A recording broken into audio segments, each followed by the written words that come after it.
À propos de droits de l'homme et de droits humanitaires, la finale 1996 du concours de droit international Jean Pictet se déroulait aujourd'hui à Genève où deux équipes concouraient pour gagner. Au départ, elles étaient 16. Le reportage d'Anne Cuneo qui a assisté à la dernière empoignade par plaidoirie interposée.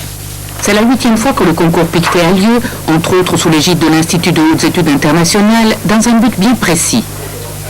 Le but, c'est surtout qu'ils approfondissent leur connaissance du droit humanitaire, du droit qui régit les conflits, du droit qui s'applique dans le cadre des guerres et des conflits internes.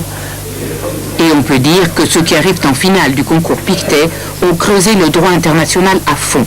Aujourd'hui, ils présentent au jury le résultat de leurs travaux, mais cela fait 2 mois qu'ils étudient le cas d'un pays imaginaire, d'un traité qui implique la redéfinition de notions complexes. Quand y a-t-il génocide? Qui est réfugié, expulsé, renvoyé? Quelles sont les limites de la liberté d'expression?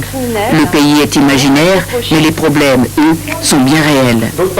L'exercice est d'autant plus fructueux que les deux équipes qui se font face défendent des points de vue contraires. Et l'on voit alors combien toutes ces notions fondamentales sont fragiles, sujettes à interprétation.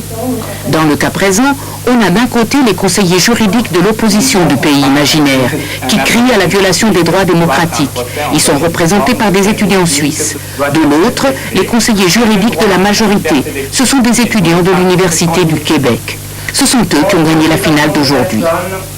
Pour nombreux participants au concours, le fait de venir et de voir la réalité du droit humanitaire constitue un véritable choc qui détermine par la suite leur engagement en faveur d'activités humanitaires. Et c'est tout bénéfice pour les opprimés de ce monde.